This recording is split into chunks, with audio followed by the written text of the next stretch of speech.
today. This is Teacher Development for Teaching Online. My name is Larry Davies. You should know, first of all, that I have been teaching for over 30 years, which is a bit of a surprise because I'm only 21 years old. Bad joke.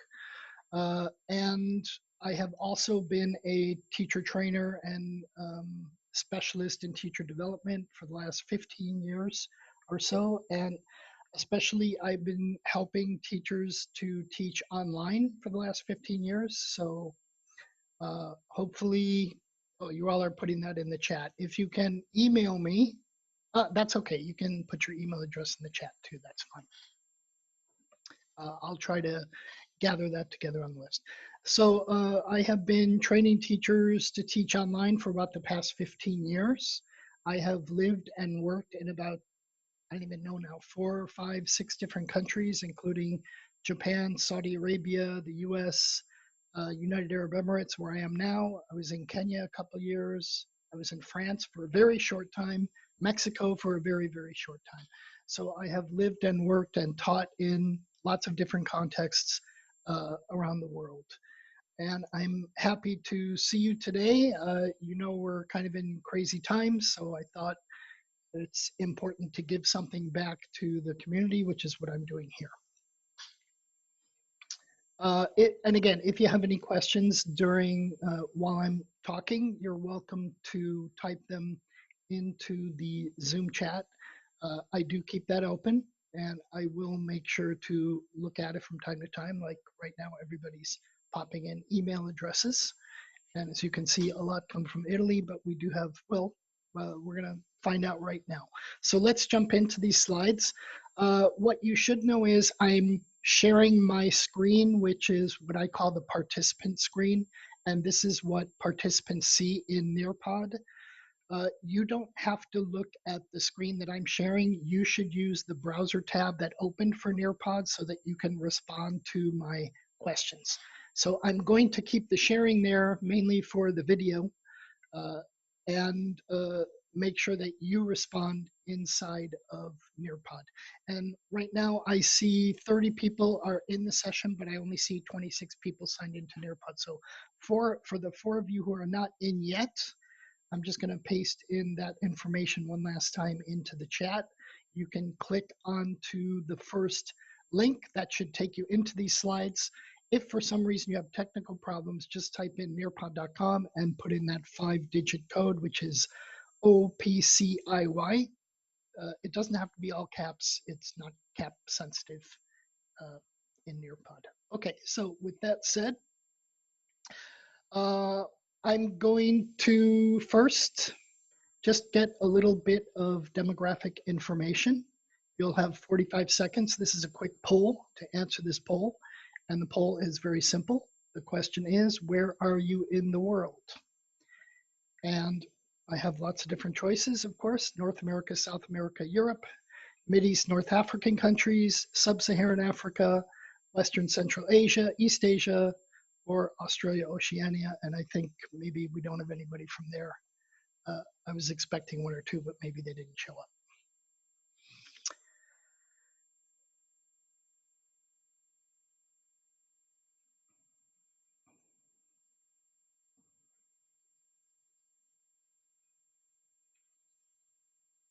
Okay, just 10 more seconds.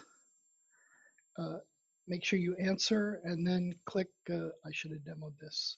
I'm gonna click submit without things. Whoops, too late for me. Okay, hopefully you clicked where you're from and you let us know. And so I'm gonna click the share button so you can see where people are from. So we have a lot of people from Italy today, which is why I originally arranged this session with my colleague Janine. Oh, I should thank Janine up ahead of time. This was mainly designed for her and colleagues, but then I put out some feelers to people on LinkedIn. So there are a lot of people who don't know me personally who found me through LinkedIn, and that's great. And I do have a few other colleagues who know each other here, but as you can see that people are coming here from several different places. We have 1 or 2 from Eastern Asia. Maybe that's maybe that's Joe from Vietnam, right? Maybe. And Western Central Asia, and then we do have a lot of people from Mideast, North Africa, especially a lot of people in Saudi Arabia, and a couple of my colleagues here in the UAE, I think, are joining and checking things out. So that's good. All right, so that's the first demographic question. Now I have a second demographic question. And this one I think is maybe a lot simpler. And the question is, how long have you been teaching overall? I've been doing it for more than 5 years. So I'm just gonna choose C here and then click submit. The answers are less than a year, 1 to 5 years, more than 5 years, and I don't teach, but I work in an educational setting and just interested in this, but nothing else. So I'm gonna submit my answer.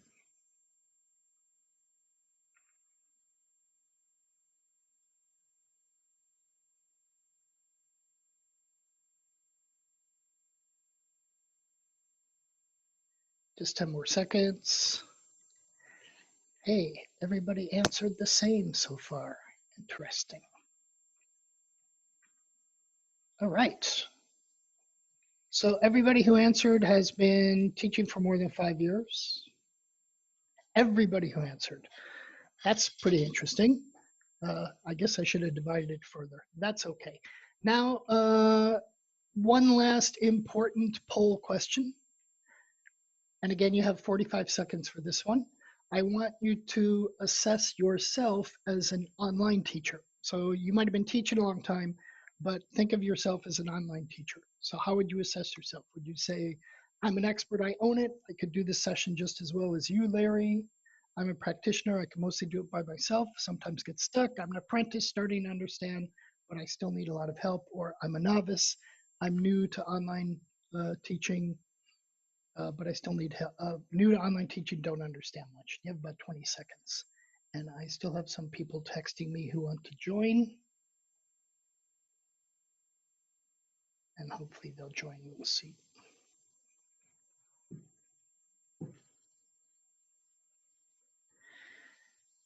Okay. All right. I'm just looking over your responses. It's a very interesting mix here before I show you. All right. So this is also interesting. Everybody's been teaching over 5 years. But as far as online teachers, most of you put yourself at the lower end, either practitioner or novice. There are a few, apprentice or novice are the two lower levels, and that's over 53%, which is kind of interesting. If any of you, by the way, if any of you are having a problem with the response system right now with Nearpod, you can just type your answers in the Zoom chat, that's fine, just so we get an idea of who's doing what there. I just had someone join late, so I'm just going to repeat the instruction for the person who just came on. If you can open the Zoom chat, I'm pasting in instructions for getting into these interactive slides, which I just pasted into the chat. So you can click that link. Please make sure to put in your name and the country that you're coming from. And if you can't get in through that link, just go to nearpod.com and enter the code OPCIY. That should get you in. And if you have any problems, just type in the chat. I do keep it open, and I'll try to answer it for you. And if you're having, someone wrote, I can't connect to the link. Again, just in a browser tab, just type nearpod.com. You'll see a space that says join session with, and it's asking for the code. So just put the code OPCIY in there, and you should be able to get in. Okay, so again, this is very interesting for me. Most of you are experienced teachers, but most of you are not experienced online teachers. So a lot of the things that I'm going to show you today are things you might already be doing, but you don't really do them online, or you can't imagine doing them online. So I'll try to talk about that a little bit today. And in the second session, I have a whole dedicated session to what I'll call instructional design online, but we'll get to that later. So just so you know, I designed the session assuming you know very little about teaching and or teaching online. Since most of you are experienced teachers, some of the activities I'm going to show you are some things you probably know. And that's okay because the idea is taking things you know and using them in some kind of online manner, such as doing polling with students. Have just experienced 3 quick polls, and you can do that with students, and you can use that in any way you like. So the other thing before we start, which I saw, is a lot of you did go to the Google form survey and filled it out. I had 31 people respond to that. And the question is, how comfortable are you using tech for teaching online? And a good majority of you were in the upper end. So that's also good. So I'm hoping that you're going to get 1 or 2 things out of today's session, if not more. And I will try to point out what I'm doing and how I'm doing it as we go along too. So I'm kind of taking a double approach to things, which is I'm going to focus a little on the topic, but I'll also focus a little bit on the tools that I'm using and how I'm using them to let you know how that works. So polling, of course, is one feature of Nearpod, but you can find that in a lot of other technologies too, obviously.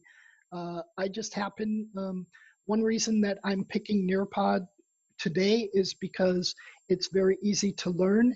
It's very easy to create new topics. It's very easy to upload presentation slides and move them around.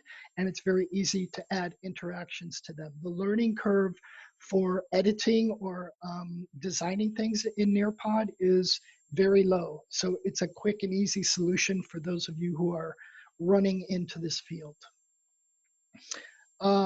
First, though, I hope this works. You can see here, click to open web page. So what I'd like you to do is click this link. I'm going to do the same thing.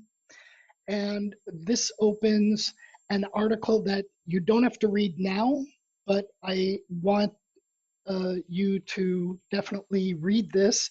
Basically, this article is telling all of us in these times of the coronavirus to slow down, sit back, don't worry so much about achieving a lot of things. I think it's a really important and interesting article. It comes from the Chronicle of Higher Education. And when I first read this, I really wanted to tell the people that I work with that we need to slow down. But I'm in a major institution here in the UAE. I work for one of the national colleges, and the Ministry of Education makes the decision. So I'm not going to recommend things to them because they have, they're dealing with probably 700 to 800 schools throughout the country, public and private, all the way from kindergarten education up to higher education. But I really do like this article, so I wanted to push this out to you that you can look at later. We're not really going to talk about the article. It's just that everything I've designed today is with the awareness that we're living in a completely new time and our expectations should be very different. Hold on, I have someone who's not contacting, who's not able to connect. I just have to text him.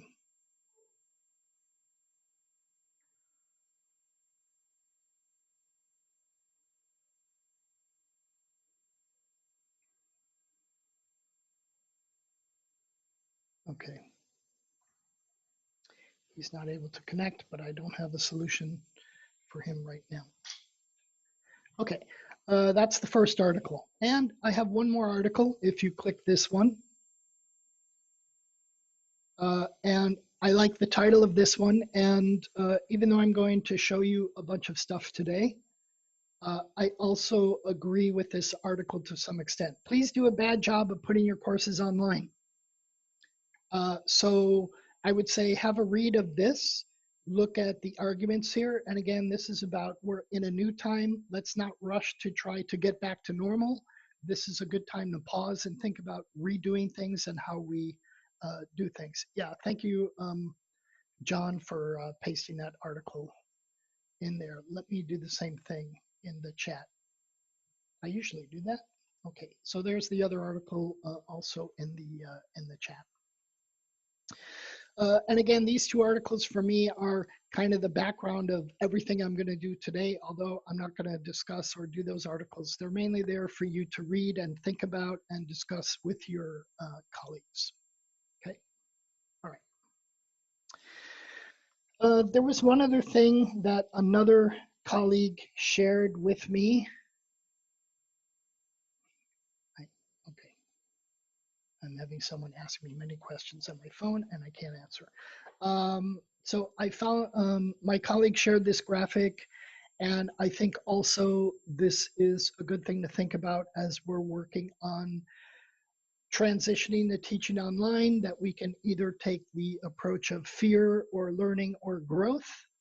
And hopefully all of us are somewhere in the learning and growth zone. I'm especially at the top of the growth. I think about others and how I can be of help, which is why I'm offering this session today, and hoping that you'll think about doing things like that. So this is here. Also, by the way, I will have these slides available as a PDF file for you. And for those who gave me your email address, I'll be happy to email these out and share all of this with you. Okay, so let's get started. Now that we have all the demographics out of the way and everything else out of the way, I want to start with this. I'd like you to tell me what you know about teaching online and what you want to know. This is a graphic organizer called the KWL. I'm assuming many of you are familiar with this. Maybe you've used this with students. One other thing I should say, sorry, from the survey data, some of you are elementary school teachers, some are middle school teachers, some are high school teachers, and some are higher ed students, higher ed teachers. I work at a higher ed institution in the UAE. I work training the teachers at my college. There are 1,150 some odd teachers that I work with. So I do sessions exactly like this with them because they're spread across the country on 17 different campuses. There's 2 in Abu Dhabi, 2 in Dubai. Those are the major cities that most people know when they think of the UAE. And they're dotted around the country. So it's a really good way for me to work with lots of teachers at once. So most of the materials I design and deliver are for faculty across the curriculum. One other thing I did notice in the needs analysis is that most of you come from English teaching. But we do have a couple people here who are like physics teachers. I think there's a math teacher who joined. So I tried to make this general for all teachers, not just English language teachers. Okay, so with this, this thing's called a graphic organizer, and I want to start with this. And I want to know what you know about teaching online, and I want to know what you want to know about teaching online. Okay, so this is a KWL. If this was a physical thing, I might, in my class, I might have this as a printout and give this to every student, but I don't. So instead, I'm going to use this tool in Nearpod called the Draw It tool. So what you can see on your screen right now is the KWL graphic organizer. We're going to do the K part, the W part. And what I want you to do is look at the bottom of the screen. You can see 5 circles. One is a pencil that's highlighted. The next one is a marker. The next one is a text tool. And this is the tool I'd like you to use. So you can, if you click on that text tool, you'll see a little pop-up and you can choose the color. Probably it's best to use black so we can see. And then you'll see the, on your screen, you'll see a box that's outlined, and you can drag that over like this to, I'm showing on the screen, to the K column. And then I don't have a lot of real estate space here. Let me give myself some space. Okay, then I can drag the rest of that box down a little bit further. Okay. And then I can start to type in here what I know. Here's what I know. I know that there are lots of technical problems. Okay, so you can type like that as many things as you want in the K box, and then please also type into the what you want to know box. And I'm going to monitor and see who's doing what. Let's see how well we can do with this tool.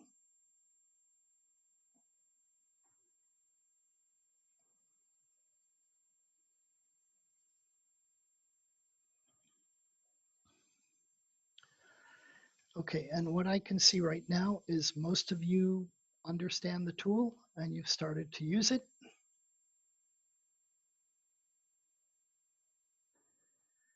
By the way, you can also, next to the text tool, there's a graphics uploading tool. So if you have some kind of picture or something you want to upload in there, you can do that by clicking that and uploading. And the last tool on the right is the eraser tool. If you want to erase something, you can do that.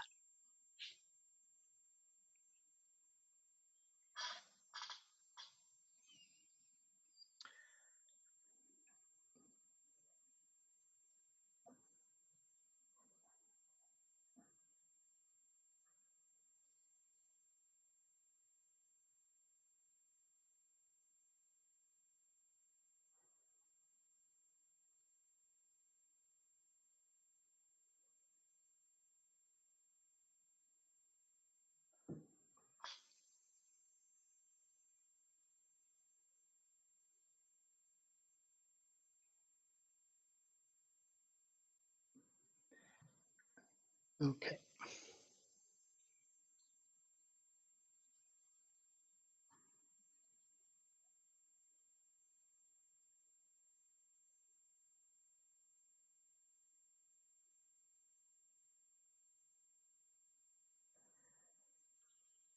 And I see most of you are okay. There's a couple people, looks like you're having some trouble starting, but most are doing pretty good here.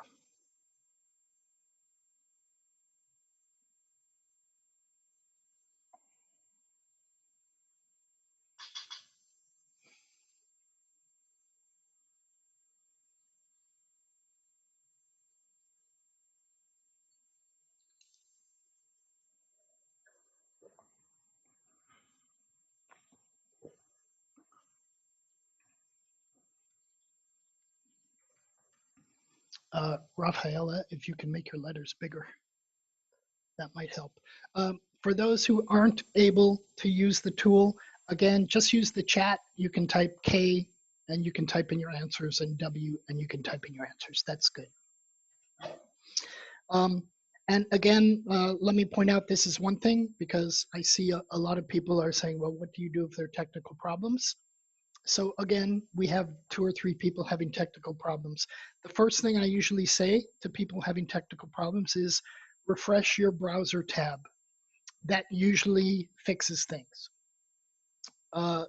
If that doesn't work, then the only other thing you can do right now during the live session is just use the chat like you're using now to say I'm having problems, and just use that and type your answers in there. That's fine.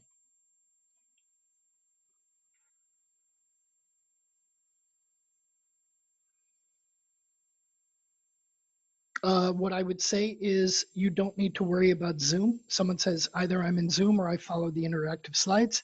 I say follow the interactive slides, because you can always hear my voice as I'm talking, and you can follow along and do things. So it should work out. Should work out okay.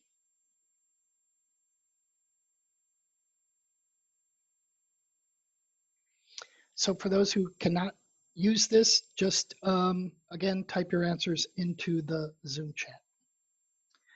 And what I can tell you is what I can see from my perspective right now, and I'm going to show you the teacher side of this tool that we're using in just a second. I can see that a couple people have finished. There are several of you writing a lot. Keep it short. Julia has used a nice green color. Isaac, you can't say what you've learned yet. We're not doing that part. Delete that part. Joe, oh, by the way, Joe, Isaac, Joe, do you guys know each other? Maybe. You can chat secretly to each other, by the way, in Zoom. I still have about 5 or 6 people who have not submitted anything yet. Remember, when you finish in the lower right corner, there's a big blue submit button. Please click that, and that will submit your answer.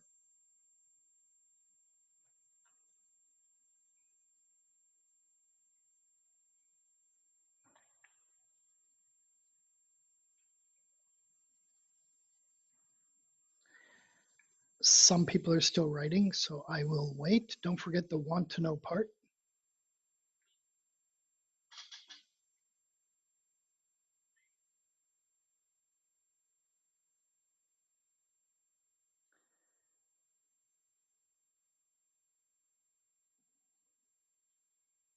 Okay, I'm looking at about 4 or 5 people who are still playing with the interface, maybe having some problems.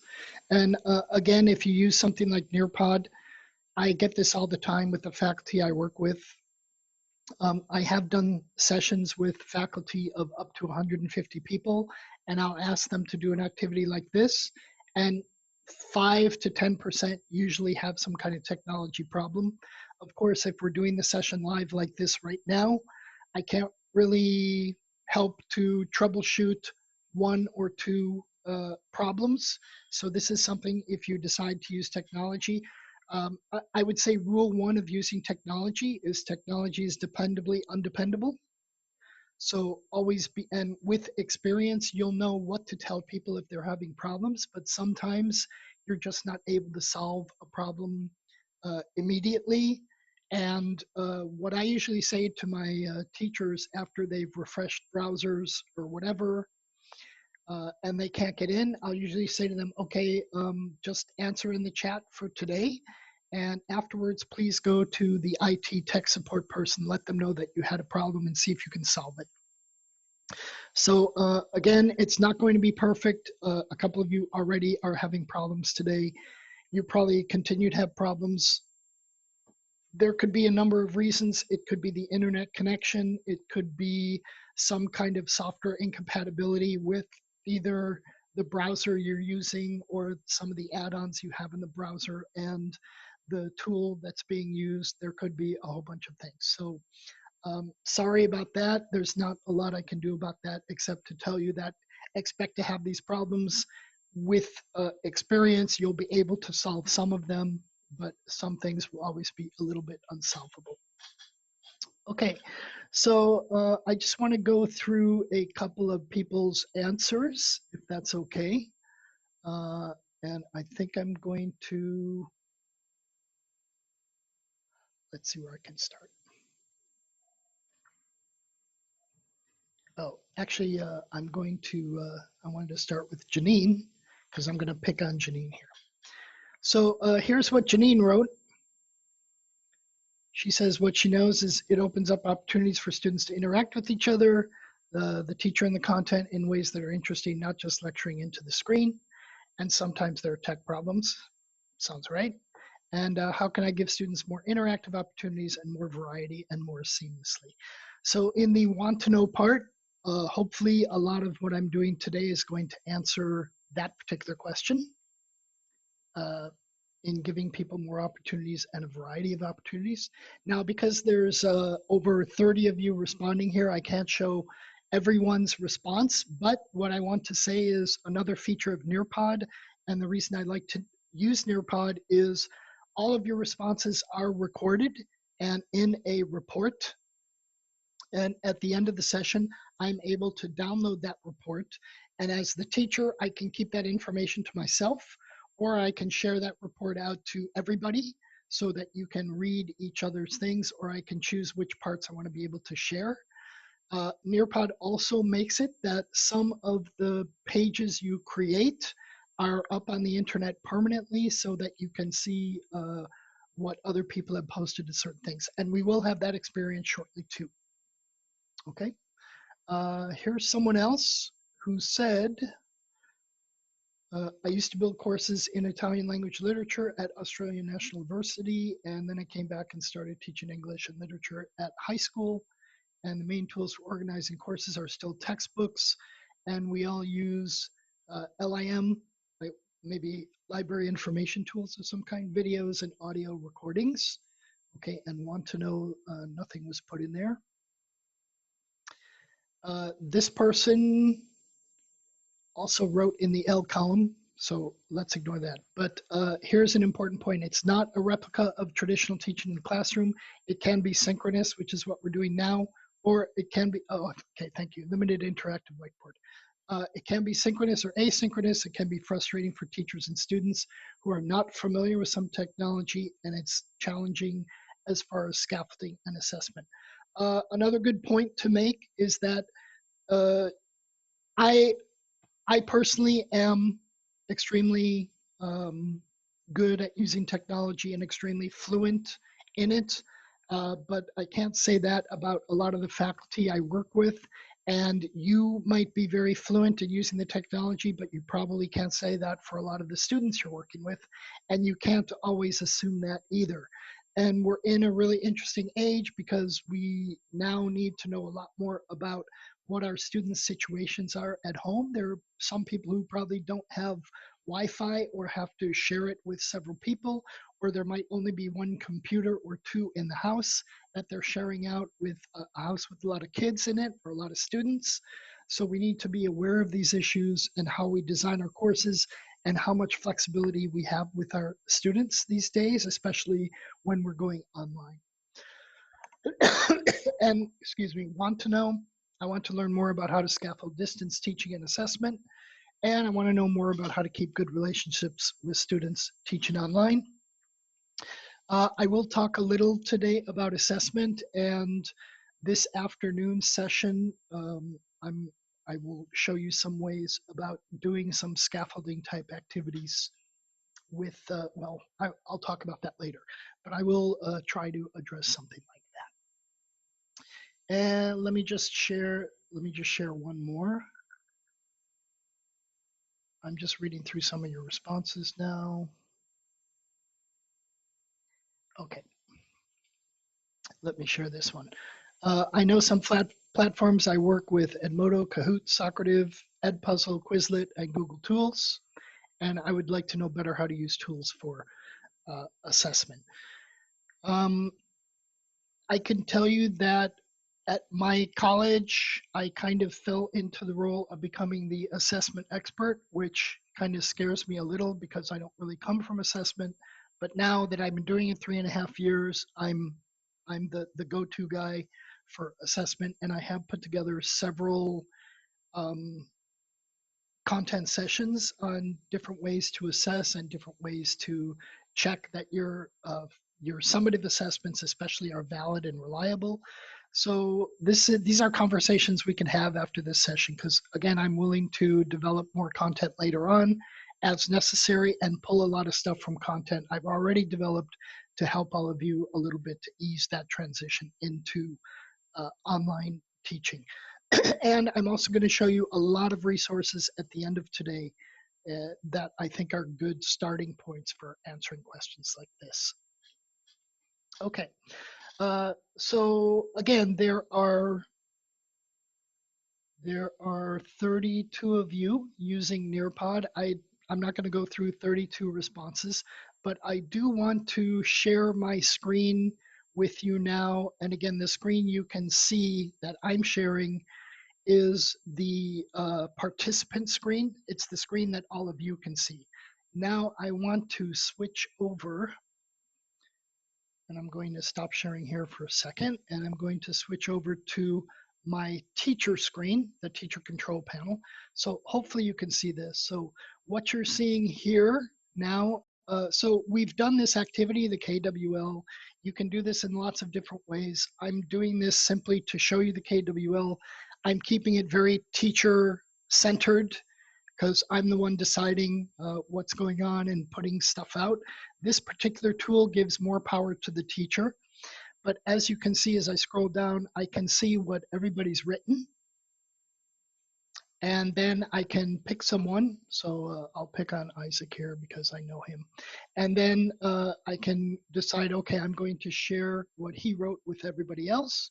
So if you look on your tab now, I've just shared what Isaac wrote to everybody else. But what I like about this tool is you as the participant do not know who wrote what. So it's a little bit anonymous, which is very good if you're working with shyer students who don't like to raise their hand in class or answer so much. So this gives them an opportunity to write things individually, and then for the entire class to see what they wrote without the potential embarrassment of being the one who's front and center, here's this person's answer. So as the teacher, you have good control of this, and the tools make it so that you can look through what everybody wrote very quickly on this particular tool, this draw tool. So the KWL is one way I have implemented this tool. And I have another tool that I call the plus minus interesting, which is also graphic organizer. You think of a topic, what are the advantages of it? Those are the pluses. What are the disadvantages, the minuses? What are the interesting implications? Then I'll use that as the background of this tool, draw it. So again, it's 3 columns and they can put things in. But another way I would use plus minus interesting is I would probably, if I have a class of say 25 students, I might use the breakout rooms, which we're going to experience here very shortly in Zoom, and break into 3 groups of 8, and then have one group focus on the pluses and one group focus on the minus and one focus on the interesting. That way you have them working in larger groups, or even if a group of 8 is too much, then pop them into groups of 4 and have 2 groups work on the plus and 2 on the minus and 2 on the interesting. That means a little more small group participation, which is really important. And again, as you saw with this tool, you can do text, you can do highlighter, you can upload an image, or you can just do a regular drawing tool, and you can erase any of that at any time you want. So there's a lot of different uses for this particular tool in Nearpod, which I really like, and that's why I highly recommend using this particular tool. Okay, so I'm going to switch back over to the participant screen for the recording, and we are going to move on.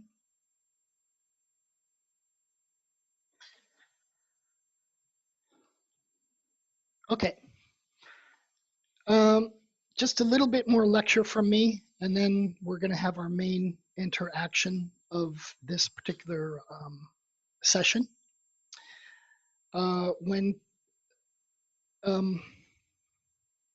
I'm going to go back to the year 1997, which seems a very, very long time ago. 23 years, right? I attended I was a English language teacher in Japan at the time. And I knew Janine because we had gone to graduate school together. So I think she knew that I was going to Japan, and I knew she was going to Italy. And I attended a professional development session from a friend of mine who was a computer assisted language learning expert. And he stood up and he said something that has stayed with me. He said, we're in an age where new technologies are coming all the time, and you have to be very careful what your brain thinks. When a new tool comes, do not say, how can I change what I'm doing to use this tool? Instead, you say, what can this tool do to help me what I'm doing that I can't do in any other way? And can this tool do things that I can't do now? If that makes sense. So that stuck with me very strongly, because when everybody's forced to use technology, and I like to call this the shiny object syndrome. People see shiny objects like a nice cell phone and go, ooh, wow, it's so nice. But they don't think about the functions of the tool and how the tool can apply to what they're already doing. So I made this slide because I found this on the internet. I found a simpler version, but I like to design slides and throw a bunch of stuff on there. And so I want to say, now that you're forced into using technology to help your students learn with technology, remember that technology is the tool, it's not the learning outcome.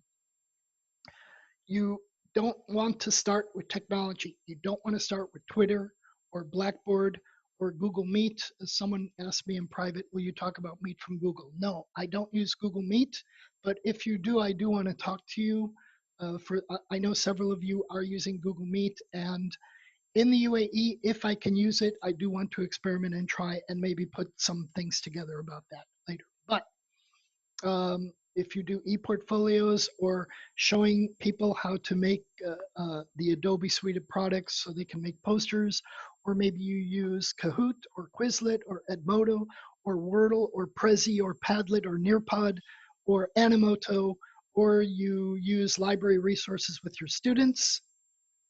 None of those things matter because that's just the technology and the tools. You should know how those tools work, and you need to look for the best parts of those tools so you can use them. But you should always start with your outcomes, and your outcomes tend to be these things along the bottom: raising awareness about certain issues, starting conversations about things, telling stories, making a difference in what you're doing now, having them find answers to their research questions, driving any kind of change. And we're in a huge period of change now. Someone writes in the chat, in my school, we must use Gmeet. Okay, maybe this was a top-down decision. How are you going to drive change to use different tools in different ways? Get your students to reflect critically, to think creatively, to take some actions, and to change some minds. I think this is the important part of using technology. And at the same time, we still need to look at the technology, but we need to look at them as the tools they are, and understand the functions of the tools and employ the best functions to support the pedagogy that we have, no matter what level we're teaching at. I also want to say sorry, a couple people did join. I've heard a couple people come into the room, and if you can open up your Zoom chat, wait, oh, no, I missed all that. I have to come back and copy and paste. Give me just a second, please. For those who came in late, in the chat, I'm about to paste in. Okay, there we go. Let me just paste this one more time to make sure I pasted the right stuff. Yeah, so in this chat, I've just pasted a link to these slides that you're looking at on the screen, but it will open up in a new browser, and you want to use the browser for the interactions, and we're about to get into that. Okay, so long story short, don't focus on the technology, focus on your pedagogy. Make sure that the technology does things that you can't do, but be careful of shiny object syndrome, of just using the tool for the sake of using the tool. Okay, so with that said, I want to give a tiny bit of what I talk a lot about with my faculty, which is Bloom's Revised Taxonomy. This has to do with something called cognitive complexity, what the brain is doing. And the brain is either thinking at a lower order or at a higher order.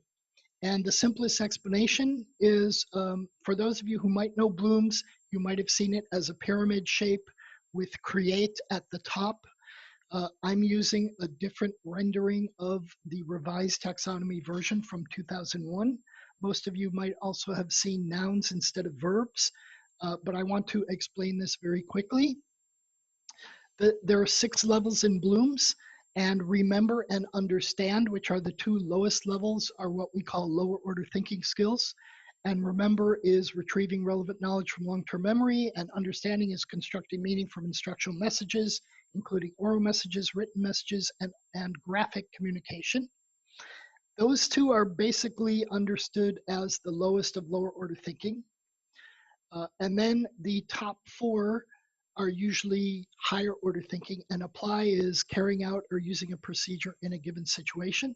That is taking what you have learned and applying it in some way. So I even call this basic problem solving more than anything else. Okay, and then, whoops, sorry. And then the higher order thinking skills, the ones that are definitely higher order, are these 3. They're usually in order: analyze, evaluate, create, and the original conception is one above the other, but the revised taxonomy says they kind of all happen at the same time equally. So analyzing is breaking materials into constituent parts and determining how the parts relate to each other and to an overall structure. Evaluate is making judgments on things that are created based on a certain set of criteria and standards. And create, which is usually thought of as the highest level, is where you put all these things you've learned together and you form something new that's coherent, or you reorganize that information into new patterns or new structures. Okay, so I don't want to go that deep into Bloom's taxonomy, but I'm going to reference Bloom's a couple more times later on. And the second session is going to be kind of a deeper dive into blooms, but the topic blooms is not as important as the instructional design of what I'm going to show you in the second session today. But do keep blooms in mind. And what I've just talked about is a tiny, tiny part of things. And by the way, there's no test on anything today, so no need to worry about that, okay? All right, so I want to stop for just a second and see how you're doing. If I'm in a face-to-face class and I have sometimes I do, again, I do face-to-face. I used to do face-to-face workshops with as many as maybe 15 to 20 faculty. And I would stop at one point and I would say, okay, how are you doing? If you can hold up your fingers. One finger is I don't understand anything. Two is I need help. Three is I'm getting there. Four is I mostly understand. And five is I completely understand. I own it. Now, I haven't, I'm just going to open up the video for a second because I bet a lot of you are, oh, nobody's holding up any fingers. Okay, that's okay. You don't need to, no worries, because obviously this activity is also a poll. So let's just do this as a 30-second poll. It's the same choices. How are you doing so far with everything we've talked about? And again, your choices are, I completely understand. I own it. 5 fingers. I mostly understand. I'm getting there. I need help. I don't understand. So if you can just vote. And again, I'm going to do I completely understand. I own it since I'm the one doing the session. Let's see how the rest of you are doing. And again, if you can't answer in the response system, just go ahead and type your answer in the chat, A, B, C, D, E. Okay, time's up. And it looks like we're doing a pretty good job because most of you are right up there, fully understanding and owning things. I had only one person who's kind of in the middle, but everybody else is up near the top. So this is good. By the way, some of you mentioned that you want to learn a little bit more about formative assessment. And this activity is one of my favorite formative assessment activities where the students are giving feedback to me, not me giving feedback to students. When we usually think about formative assessment, it's the teacher giving the feedback to the students, but every once in a while, it's good to do some survey of your students. And Nearpod is one of many technology tools that does have the survey feature. And it's good to toss that stuff out there. Okay, so now we're going to come into the main activity. So just a couple brief background things. My philosophy of teaching is that we have to get away from instruction and passive learning, where our learners are in rows next to each other, all looking at me, the instructor, and it's me talking to them, which is what you see on the left side of your screen right now. The right side of your screen, you see this big mess of people working in different size groups and doing different tasks and activities all at the same time. This is much messier, but it's also what I call a time to have your students construct their own knowledge. And again, I'm not going to get into the theory of that stuff because most of you are experienced teachers. That's good. I don't have to do that. But the key phrase here is participatory learning, and I'm going to use this phrase a lot. And so we're going to talk about how we foster more participatory learning with our students. This has to do with motivating them, getting them to respond in different ways, working with those students who tend to be shyer students, and giving you a chance to monitor smaller groups of students using Zoom or maybe, what's it called, Google Class? I don't know if Google Class has the breakout room feature that I'm going to show you on Zoom, but if it does, we're going to experience that in just a second, because we know that working with smaller groups of students is going to help them more. You have a better chance for formative feedback, and you have a better chance to assess them individually as learners and think about these kind of things. But another thing I like about Nearpod, again, is if you give them interactions, you're able to download a report so you can really study who's where and who's doing what and how they're working with each other. It does give you a big advantage. I'm assuming that tools like Google Rooms or Blackboard, we use Blackboard at my institution, which is a giant learning management system. I'm assuming most of you have heard of that because it's like the 800-pound beast. But some people will use Google or Google Rooms or the Google suite of products. Or a few other open source learning management systems and lots of other tools, whether they're paid for or not. Okay, so learning is messy, and we're going to talk mainly about participatory learning and participatory learning activities. I also found this bit of information on the internet, and I like the idea of, remember that teaching others down at the bottom is where 90% of learning retention happens. So you want to have activities where your learners are teaching each other. Practicing through trial and error is more 75% retention, and participating in any kind of group discussion is 50%, and everything else is under 50%, and we can classify as passive learning activities, activities that we want to avoid as much as possible. Even though I'm lecturing right now, I am breaking it up a little bit and giving you some things, and there's some more breakups and working together coming up as a kind of a demo. Also physically, I tell teachers that there's lots of different ways you can work in a classroom. You can have them work individually. You can put them in a small circle of 6 and have them talk in a tiny group discussion. You can put them in groups of 3. You can have a whole class discussion, which most teachers use. Or you can think about pair work, and these 4 things on the right side are 4 different ways to do pair work. You can either just have them sit next to each other, or you can have them stand up in groups of 6 with, you see this thing called the onion in the middle there. In the onion, the people in blue are standing back to back to back, and then their partners standing in front of them. So you have 6 people having 3 conversations very close to each other. The starfish is the same thing, but you have 12 people doing it. And the ladder is the same thing with pair work, but you have 2 lines of students and they're facing each other and they're talking about things. And maybe they're discussing something in the 2 lines, and then after 2 or 3 minutes, you can say to them, okay, stop. The 2 people closest to me in this right side line, can you please move to the end of your line, and everybody else move up 2 people. So then you're getting people rolling around in the conversations that they're having. So these 4 on the right side are different ways to do pair work, but these pair work ideas can also be done in breakout rooms. So for breakout rooms, you can break them all out into individual rooms. Some people did mention, how do I interact more closely with individual students? You can use breakout rooms for this. Or you can put them into 3 or 6 or 2, or put it into the class. You can divide in lots of different ways.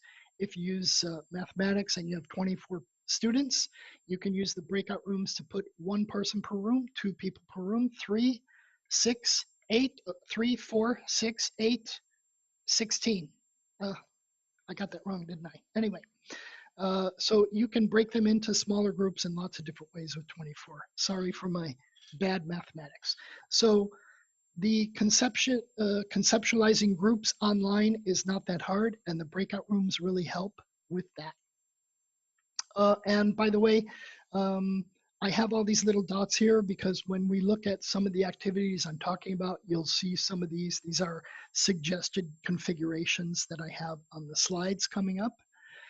Also on the slides coming up, I have this picture of this light bulb, and these are my very arbitrary, what can I say, very arbitrary ways of indicating the best use for the types of activities that you're about to look at. So if you see the little brain in the top left corner, these are critical or creative thinking type activities.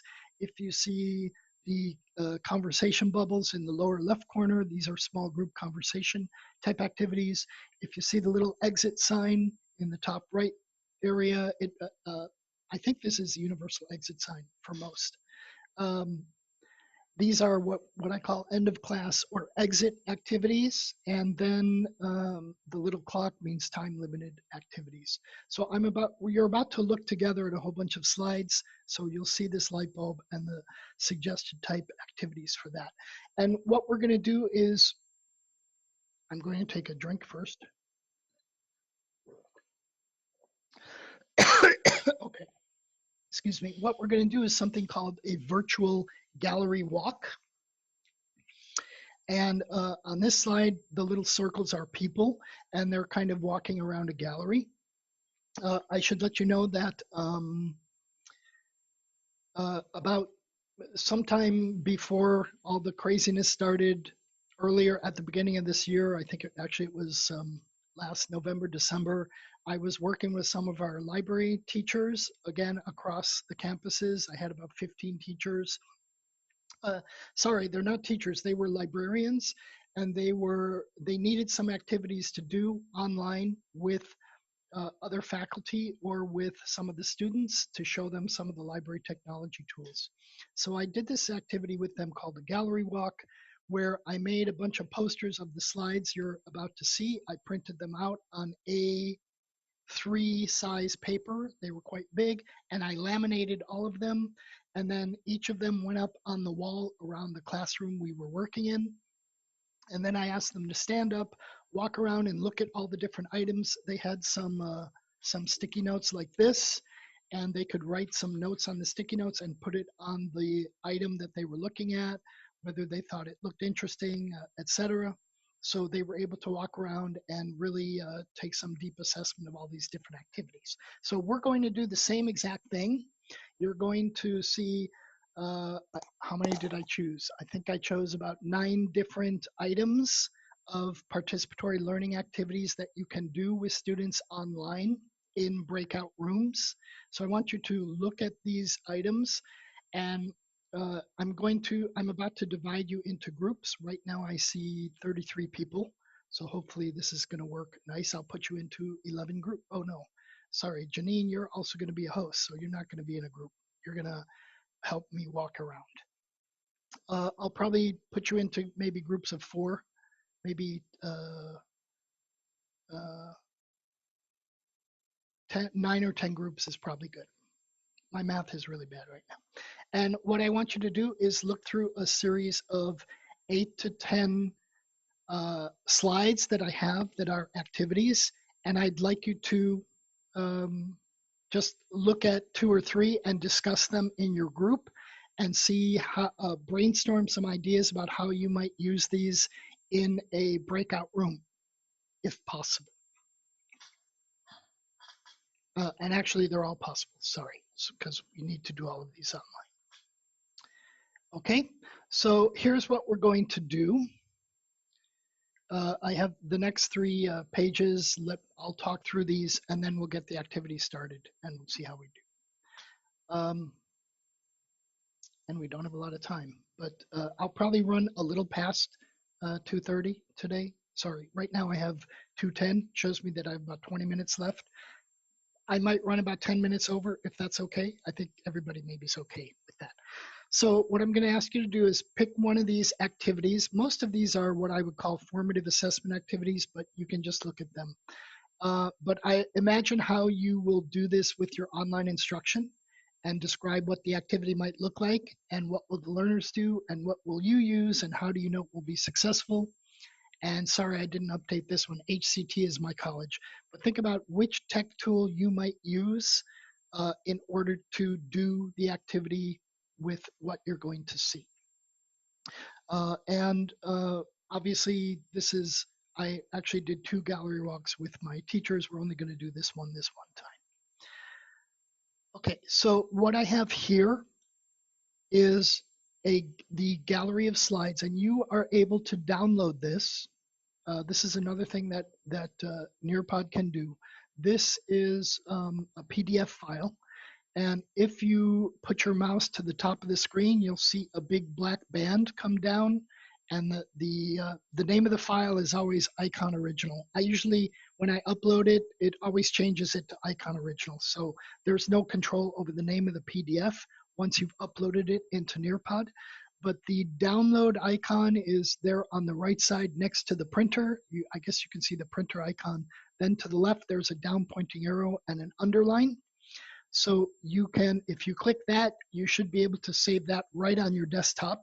So you can open it up and then you can scroll through the 8 different slides that I have on here that we're going to talk about today. Okay, or if that doesn't work, and I will try to, in the chat, if you're having trouble downloading, I will upload this file into the chat. That's plan B for those who cannot download it. And then plan C for these slides is what I will do right here is also Nearpod allows you to upload any number of slides into what is called, they call it, I can't remember what they call it, but it's a single, you can download it uh, as a scrolling gallery, like I have it here. So as you can see on the screen, you can scroll up and down on here and look at those same slides in a slightly different way. And here I added the instructions of how to do a gallery walk and setting up groups and looking at the key to the participatory activities. Okay, so what I want to do is hopefully, I'm going to leave the slide on here. I want to break you up into separate rooms. And again, you'll be in about 8 groups or so.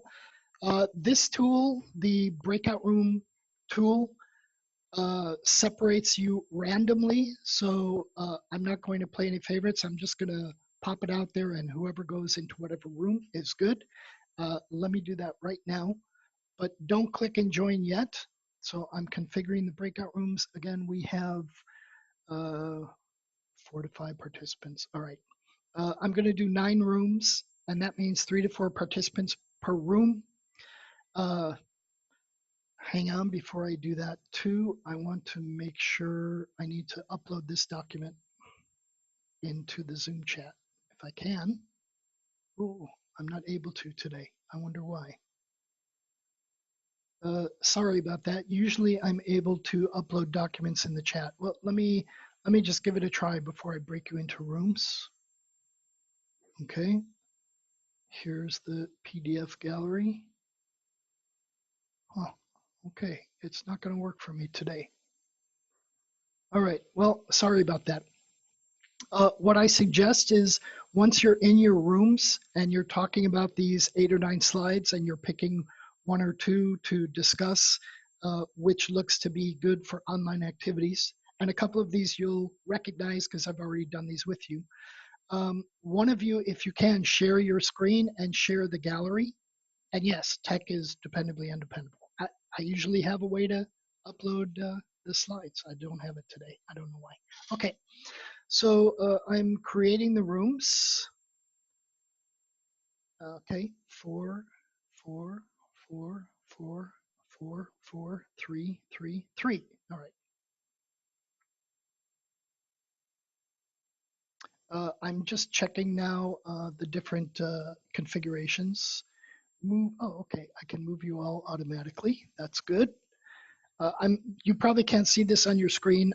As I'm setting up the breakout rooms, here are my choices in Zoom. Move all participants into breakout rooms automatically. Actually, I never knew I could do that. So I'm going to do that and you'll be put out into your rooms. Allow participants to return to the main session at any time. I'm going to uncheck that. It means I, as the teacher, have the power to bring you back, and I'll do that shortly. Breakout rooms close automatically after X minutes. I think I'll do that, and I'll set this. I'm going to check that and set this for a short time, maybe just 10 minutes. Notify me when time is up. I'm going to uncheck that. Countdown after closing the breakout room, set timer. Oh, that's a new feature that I didn't even know about. So in the breakout room, before you're done, you're going to get a warning. You have 60 seconds to finish. That will bring you that. So what you're going to do is you're going to work in the breakout room. Someone's asking, where are we working, in Zoom or Nearpod? So in Zoom, you'll be able to open up your mics. In fact, before I send you to the rooms, I will unmute everybody. And then once you're in the room with 3 or 4, one person should share the either the PDF or the gallery that you're in on Nearpod, so you can talk about that. And I'd like you to try to figure out what are all these things, and then you're going to pick one. Then we'll come back and you'll enter in your information about which activity you want to do, what technology you're going to use, and what that activity is going to look like. I hope that's not too confusing. Mainly, I want you to see what the breakout rooms are like and experience that as a student, but also think as a teacher on which of these is something I'm ready to try out immediately using technology, and which technology do I want to use.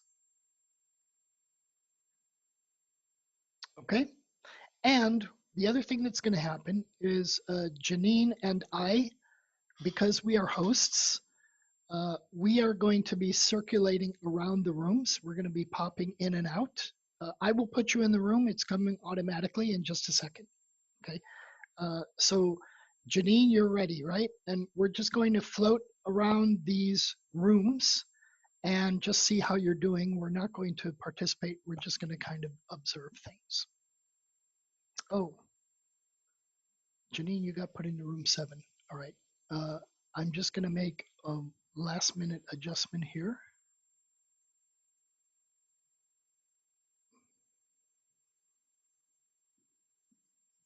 Okay. I made the adjustments. All right, so I'm going to click the button that says open all rooms. You're automatically going to be put out in the room. You're going to have about 10 minutes to look through these 8 slides or so. And as a group, just talk through them and decide. Then individually, you're going to decide, okay, here's the activity I want to do. Then once we're back in this main room here, I'm going to have you write up which activity you're going to use and what that's going to look like. Okay? Are you ready for this? Let's hope it works. Because this is, for me, this is the big, what can I say? This is the shiny object, but this shiny object actually has a great use and you need to experience it. So let's try it out. Here we go. First, I'm going to unmute everybody. Please don't talk. Where's my unmute? Unmute all. There we are. Okay. Janine is asking me, discuss all of them, decide which activity I'm interested, and how will that activity look? That's right. Try to figure out what the activity is first. And then if you're going to use it, which one are you going to use and what's that going to look like? And you'll have 10 minutes to go through things. So you do want to talk a little fast. All right, here we go. I'm unmuting and then opening the rooms. Okay, everybody's unmuted and the rooms are open.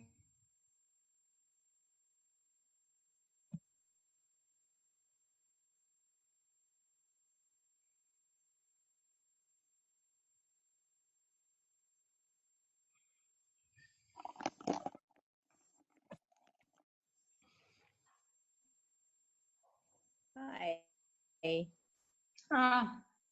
Okay, only Nadia Hello. didn't move, but that's okay. All right, You so can send 7 maybe.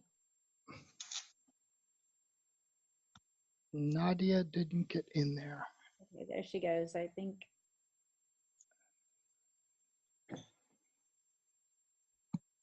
Okay, I'm just going to move her to a different room first. Let's see if that does something.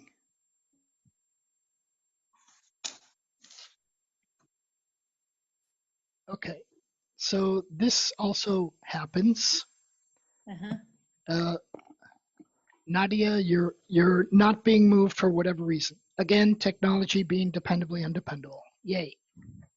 Nothing we can do about that. Okay, so Janine, are you able to find the breakout rooms tool? Because you are a host. Yeah, under but more, it says under, that I've been assigned to. Oh, sorry. But under more. There we go. You should see breakout I found rooms. it. Okay. Oh no. So that shows you a list of who is in what room, correct? Nope. It's just saying that I've been assigned to breakout room 7. which is But I made empty. you a host. I made you a host. You're a co-host. Oh, Okay, but how about me? Can you hear Nadia, me? yes, Nadia, I hear you and see you. The Okay.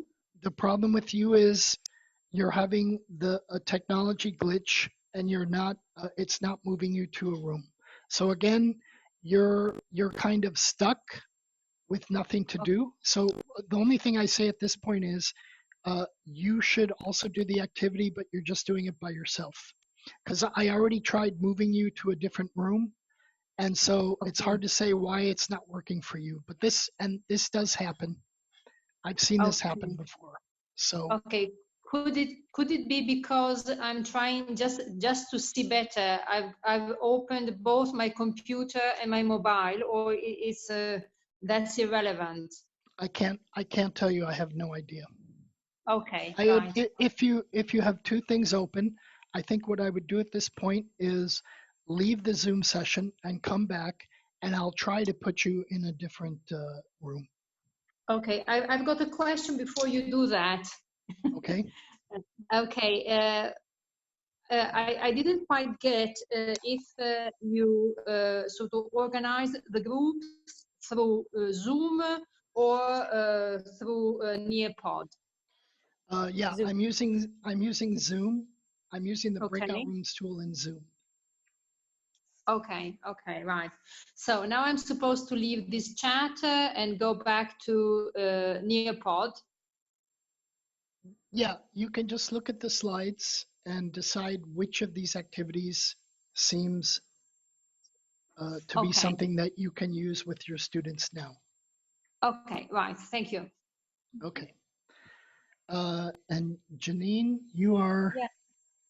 I don't seem to be able to go into to control my own movement. I can't go into other rooms.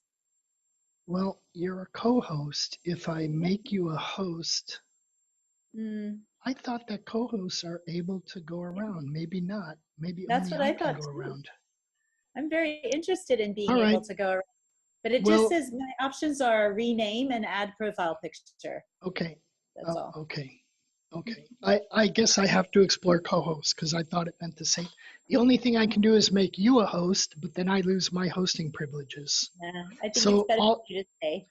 what I'm just going to do is move you from room to room, and there's only about 6 minutes left. So I'll move you to like 3 rooms automatically. Perfect. Okay. Great. So Okay, I'm going to great. pop you out into room number 9. Okay. Move to room 9. Okay. And then in another minute or in 2 minutes, I'll move you to another room and then to another room. And then everybody's back here. Okay. Bye. Perfect. Thank you. Off you go. Bye. I hope. Okay. Move 2. Yeah. You haven't disappeared yet. All right. Nope. Well, And I haven't received any kind of invitation to go somewhere, or I haven't disappeared. breakout room 8.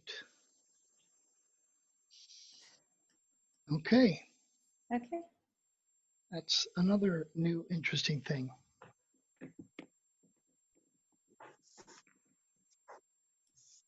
All right. Well, then when if that's not going to work, you can just work with Nadia and let me go around and see how people are doing. That sounds perfect. That's great. See you. Do any of you know like any of the apps that allow you to build a mind map with students? Yeah, Online? there is a one that is called Pramapad, which is free, and I sometimes use it. Mm-hmm. But above all with dyslexic students, they use Okay. it normally.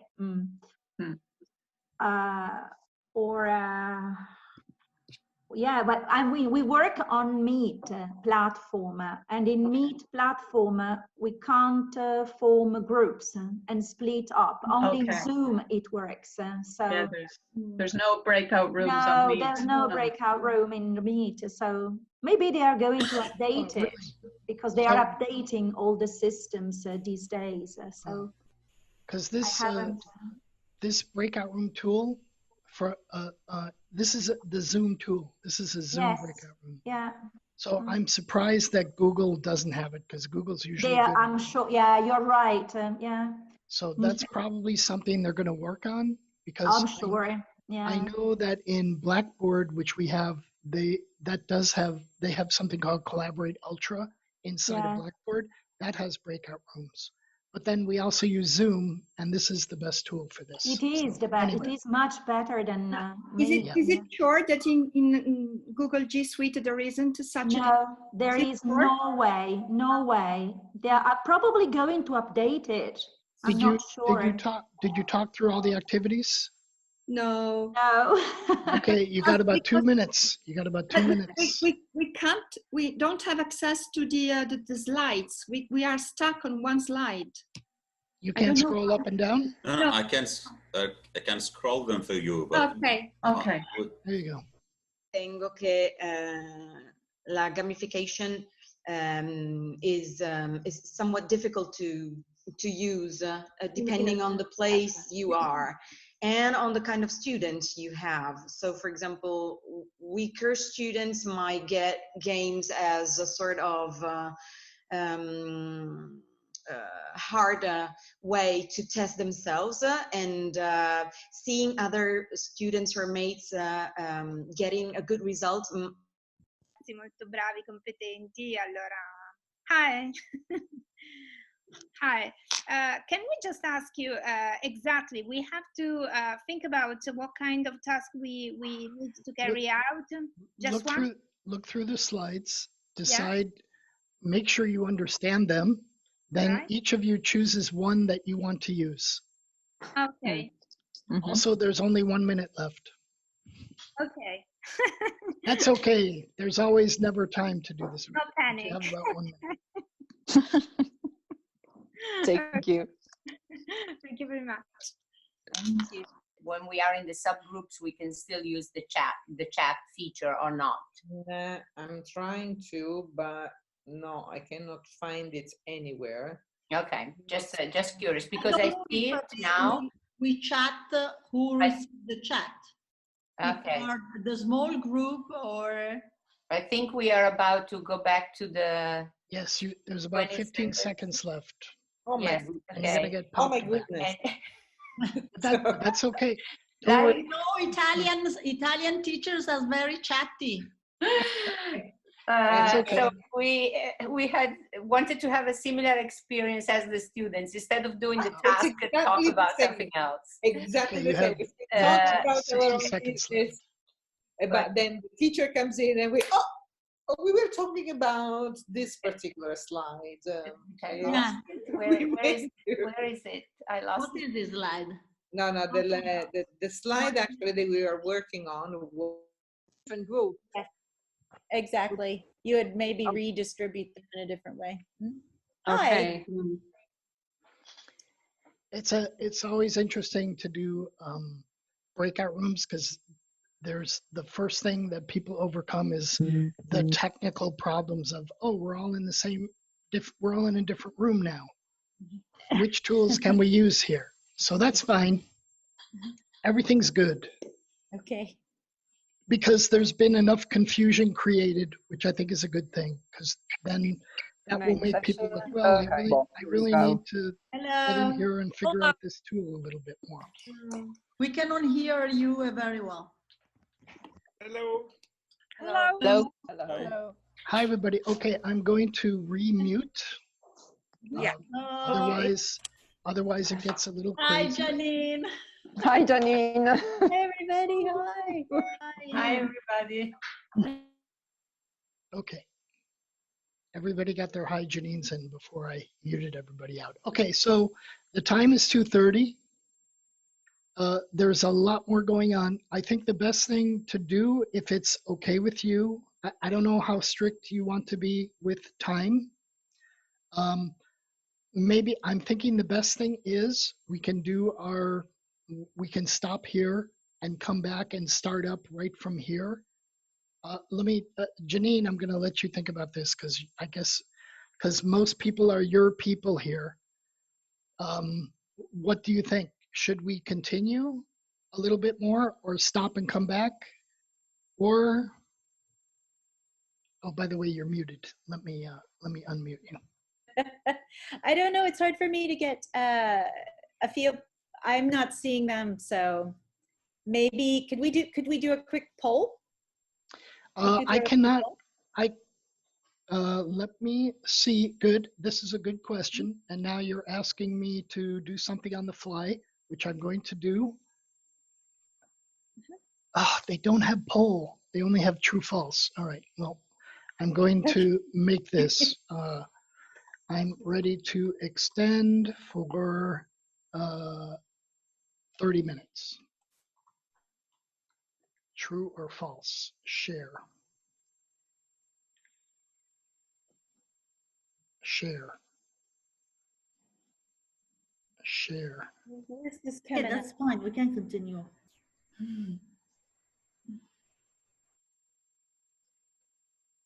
Okay. Right, where is it coming up? That tool is not going to work for me. Thank you, technology. Okay, so in the chat, in the Zoom chat, I have to find my Zoom chat now. If you are okay with extending for another 30 minutes or so, just type yes or no.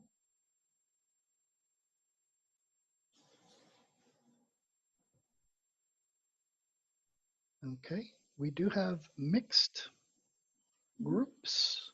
Most are yes. Okay. So what I'll do is I'll try to finish what I had left. Of course, I am recording this. So for those of you who need to go, you're welcome to go. Apologies for not finishing on time. This is also usually what happens, so I'm not surprised. I really tried to cut things down, but of course it's too long. So I will continue up until the top of the hour. It's now here, it's 2:34 where I'm at. For those who have to go, you're welcome to go. We'll be in touch. Someone says, turn my video off. That I can do. That's not a problem, if that helps with the connection. Okay, so for those who have to go, thanks for your participation today. We are going to start again at maybe 3:30, and let's see how the 3:30 one goes. I have something completely different for that one. So let me try to finish this so we get 30 minutes break. Okay? It's 2:30 for us. Yes. Just so that people know. Yeah. It's in 2 hours. 4:30 for me, 2:30 for those in Italy. And so again, I'm GMT +4. Most of you are GMT +2. Yes, someone asked, are we using the same room in Zoom? Yes, we are. So just join the meeting again at 4:30. And I will try to start about 4:35 instead of waiting 10 minutes longer. And that one also might run over just because that's how it usually is. So hopefully you have the patience to do most of these sessions. And I'm hoping this is the start and I can do more with you because I know we all need to get into a new place and I'm really happy to share. And yes, that is UAE time, 4:30. Yeah, the second session is 4:30 UAE time, GMT +4. That's 2:30 in GMT +2, et cetera, et cetera. Okay. So that didn't work. By the way, I'm also working on a laptop, so I'm moving little windows over here and there. All right, so I can't share, and now I'm having technical problems. I can't get rid of that. Great. Let's see if I can reload. Okay, that works. All right, so you have been in the gallery. Hopefully you have talked with each other a little bit. And now what you see on your screen is this tool. I'll talk about this tool after we do it. You have a very limited amount of characters here. At the bottom of your screen, you can see share thoughts and or images here. And you see the number 250. This means you have 250 characters only to type. So try and keep your response short. Which activity, if you can't see it, I would refresh your browser first. Which activity of the ones that you looked at in your group do you think you can try online and talk about the activity, talk about which tool you want to use, and let us know what you think that activity is going to look like. Just keep it as briefly as possible here. And once you finish typing, you can see, oh, sorry, I'm going to turn off my video. And I guess I want to ask people if you can turn off your videos. That will probably help bandwidth for everybody. Because some people are having some trouble. Hopefully that will help with the bandwidth. Excuse me.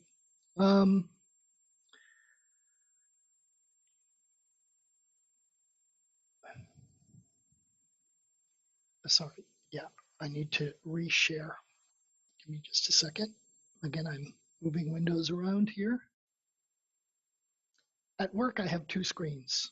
So what we're going to do, I will repeat. Let me just share the screen again. And someone has already put something, so that's good. Okay, so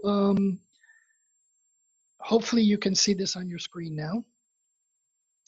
And I basically want you to type in the name of your activity, what that's going to look like in the class, and which technology, which piece of technology are you going to use. And again, in the box at the bottom of the screen, you can see it says share thoughts and images here.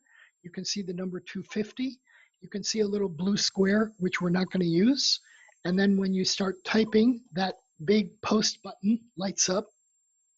Okay, somebody uploaded an image, which we didn't want to talk about.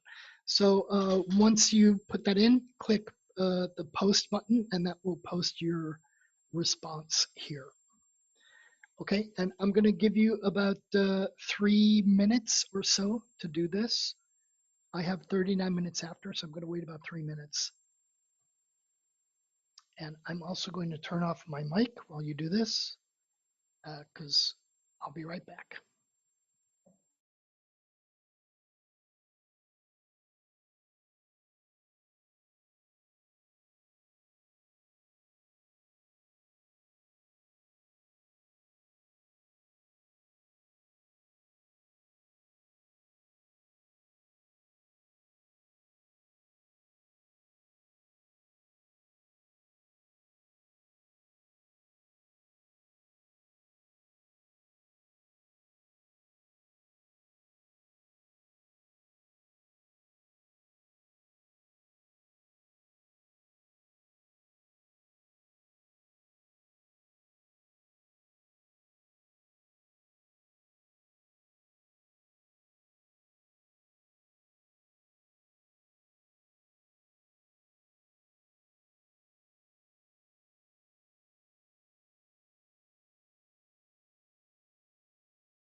Okay, I needed a short break there.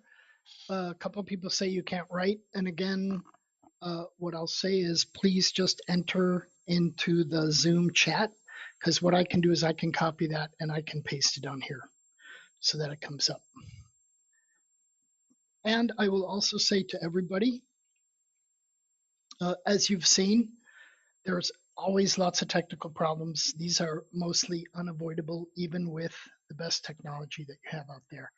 You could, excuse me, you can always depend on somebody not being able to do something, and most of the time it's hard to explain why. All you can say to them is try to refresh your browser or quit the Nearpod presentation and rejoin it, then you might have to go and paste in the information again. These things happen a lot, especially the more people that you work with, and there's not a lot you can do about that. Okay, so with that said, as you can see on your screen, we have many people who have written something. And what I would like you to do now is look through what everybody has done. And if you see something that you especially like, you can see in the lower right corner of each of these little sticky notes, there's a big heart and the number 0. But if you click on the heart, that will give a count up of 1. So click on the heart of the ones that you like, that you think are good ideas. And just take about 1 minute to do that.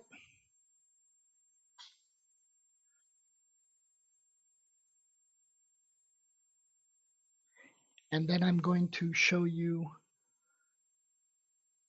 another piece of magic in this tool.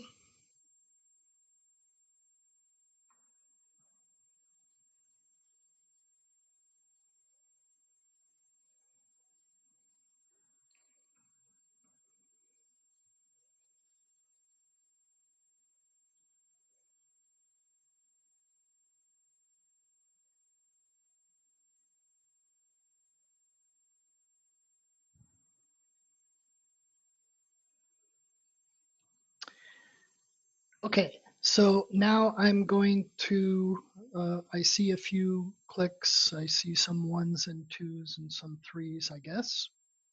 So now I'm going to do some magic here behind the scenes. Magic. Okay, everything changed. And as you can see on your screen now, those sticky notes that got the most votes, in this case 4 hearts, got sorted up into the top left of the screen. So from the teacher side, this makes it really easy to look at some of the most popular postings of your students. Again, you notice this is anonymous. You don't know who posted what. But let's just talk about the 1-minute essay using Zoom, dividing class into groups so they can write their essays and then send them to Google Class. So 1-minute essay is one of my favorites because you can use it for so many different things at so many different times. I think I have 1-minute essay built into here at the end.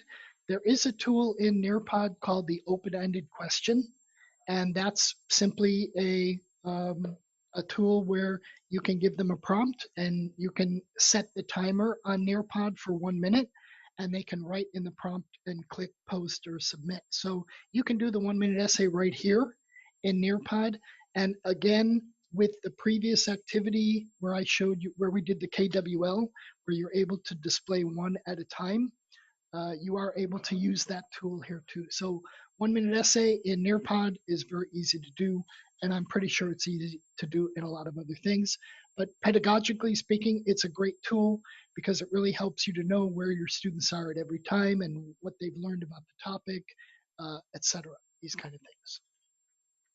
Also, in the Nearpod report, now that all of you have posted this, you should note about Nearpod that this particular gallery of people, this tool is called the Collaborate tool. And if you know Padlet, a technology called Padlet, it's pretty much this. It does the same thing. And this has created a permanent URL. So you can always copy this URL and then paste it back to your students so they can always come back and look to see what everybody posted and how they scored each other, how many hearts, how many people got hearted back and forth here and there. So I really like this tool. I use this tool with my faculty all the time. The Collaborate tool, there's a million different ways you can use this tool, obviously, but it's one that I highly recommend for Nearpod. Okay, so I'm going to move on and jump in. So there's the PDF, there's your gallery. I was going to talk specifically about a couple of these, but I'll pass. Obviously, we've done the assess yourself before. You should know that if you have used the KWL before, if you use it with students a lot, you can extend this out to the KWHLAQ. So what do I know? What do I want to know? How will I find out?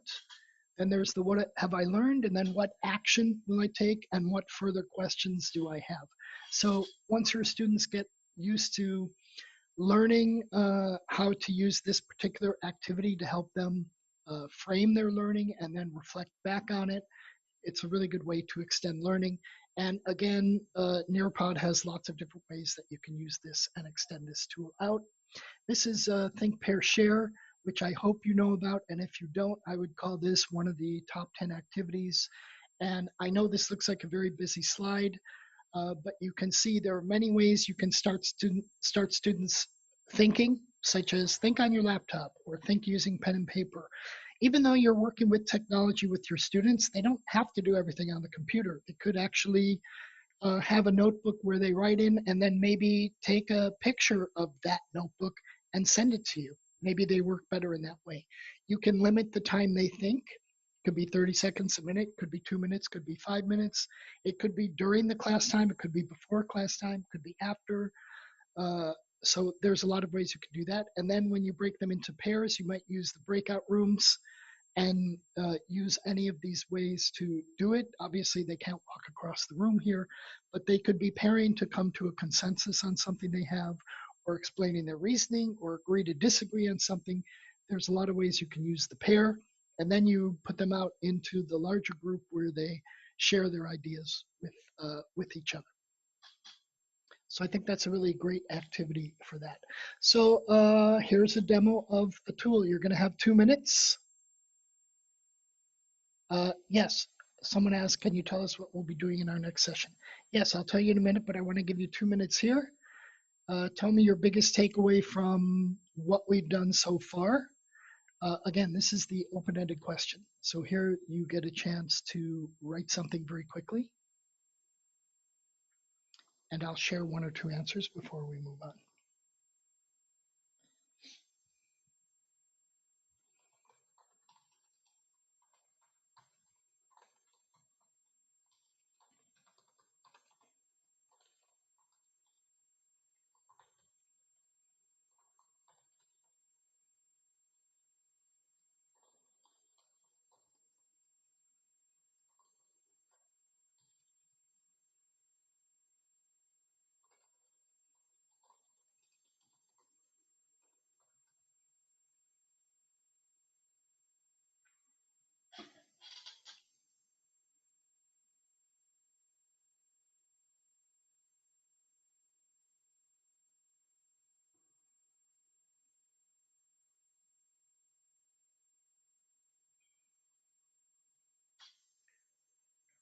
Just 1 minute left.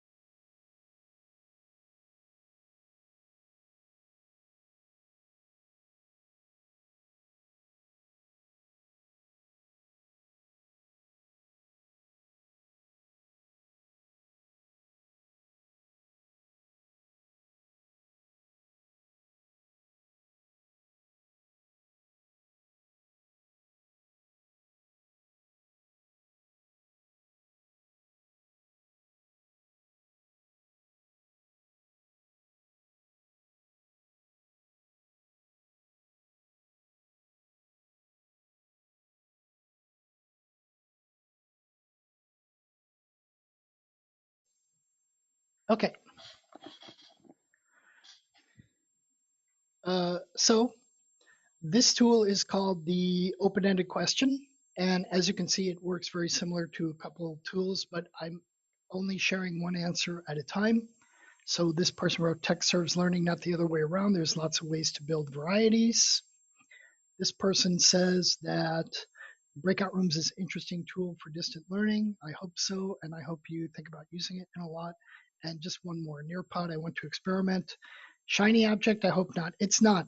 It's not.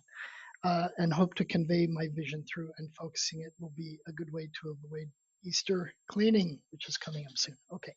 And again, many of you did answer, and I'm not showing everybody's answer. Please don't feel I didn't pick on you by not showing your answer. But all of the answers you do have are recorded in the Nearpod report, which you could share later with everybody if you decide to do so. Now I'm going to skip this. What have I learned about teaching online? This is supposed to be the last part. And I did also construct this as the Draw It tool in Nearpod. But I do want to end because I have about 8 minutes left, and I just want to show you a couple other resources. On the internet, I found this really interesting thing that looks like the scientific periodic table of the elements, but it's not. It's Bloom's taxonomy rendered as activities that you can do digitally, meaning that you can do on the internet. So this is here, and if you Google this, you can find this, Bloom's Digital Taxonomy Activities as a periodic table. I really like this one. This one is something that you should also look up. I have the URL for this. This is called the Pedagogy Wheel. This is also based on Bloom's taxonomy, and this aligns lots of different apps on your smartphone that you can use with students that align to the 6 levels of Bloom's taxonomy. And again, I just talked about Bloom's very superficially, but I use this with the faculty because the other thing I like about this wheel is it has a list of many, many, many activities that you can do with students that align to the taxonomy, and many verbs that help you to read learning outcomes. If you get syllabi that are written by other people, you can see the action verbs that align with the activities and see if they work, the action verbs align with the levels of Bloom's, and see if what you're doing aligns with how you want your students' brains to be working. This is a URL. If you click on this, oh, really? It comes up as an ad. Okay, it comes up as this. I did the original creator of this wheel wrote this article, and he says the pedagogy, it's not about the apps, it's about the pedagogy. So I would definitely look this up. Actually, I pasted this in as a URL that you were gonna pop out, but it didn't work. Anyway, it's good to read the background of the wheel. There's a lot going on there, but a lot of it has to do with using technology with teaching. So I think it's a great starting point for you. You can click here to open this web page. I had a colleague about 3 hours ago said, do you know about this website? And she let me know about it, and I looked, and it's this group called the Association of College and University Educators, and they've put together a primer of how to get online as quickly as possible and what you need to do. So I took a quick look at this page, and I thought, okay, this is really great because people need to get organized and get online as quickly as possible. So they have, in this website, they had a lot of good recommendations that I could see right off the bat, especially making quick videos, making videos in your courses as a good starting point. And that's a pretty quick and easy thing to do. This is something else. You can download this right now as I'm talking about it. Working with groups using the breakout room or finding a tool that has breakout rooms is going to help you more than anything else. And I found this manual that had strategies and tools for processing different things in groups. So you can download this right now as a PDF. It's about 71 pages. So there's tons and tons of tips and tricks and activities that you can use and strategies that you can use in face-to-face. You can see what I'm showing on the screen. KWL is in there. A lot of other things are in there. This, again, most of these things I think you can adapt for using online. So again, these are all pedagogy first things. So look at these, look at what you think will be useful, then find a tool that's going to help you to do that. So this one, again, this is a PDF. And I think I'm just going to skip that. Okay. What you should do, because we're finished now, you'll want to open up your smartphone. You'll want to look for something called Kahoot if you don't know it already, and you want to download that because from 3:30 when we come back, now we can take a half an hour for lunch. Sorry, not too. Oh, sorry. My time is 3 o'clock. We're coming back in 90 minutes. 4:30 my time, 2:30 Italian time, and everybody else is in between. So you'll want to download this. Oh, okay, 90 minutes? Well, yeah, right, 90 minutes. So download this app. The entire, I will keep Nearpod open, but I'm not using Nearpod for the second half. I'm using Kahoot and Zoom for the whole time. So what's going to happen in the second session is I'm going to teach you more about Bloom's taxonomy, but just to let you know ahead of time, the focus isn't on Bloom's taxonomy. The focus is on what I do, how I have designed the lesson using Kahoot. And then we can talk about that later. Okay, but basically I'm going to go through the entire Kahoot lesson, and then I'll come back and I'll talk about it. Okay, so I hope you'll understand my approach is going to be very different for the second part of this workshop. And again, this is happening 90 minutes from now. Same Zoom URL. Actually, I'm just going to keep this open so that nothing happens with that. Okay. The other thing is, if you'd like to do this, here is my email: larry.davies@teaklearning.org. I'm also on WhatsApp. This is my cell phone number, plus 971 is the UAE country code, and then my local number is 553-628-484. If you want to add me, say hello and pop your name in there, I'll add you, and we might create a WhatsApp group because that always helps too. Okay, so thanks for your participation up to this point. We've just started. The other thing I'll say, of course, have a nice lunch if you're having, it's kind of late for me, but I'm still going to eat some lunch. And remember, the second session will be very different from this one. It's not Nearpod, but you've seen Nearpod does have other tools, and I didn't look at them all, but hopefully you understand the experience of those. And I think the best thing that happened today is we had a lot of technical problems because, again, technology is dependably undependable, and you have to prepare yourself for all of those. There will be a lot. It's going to happen all the time. It's not a big deal if things don't turn out perfectly. Don't worry about that. Also, please remember, I know I'm talking and I should say everybody go, but please remember, you are under a lot of stress right now. Your students are under a lot of stress. Take it easy. Go easy on them. Go easy on yourself.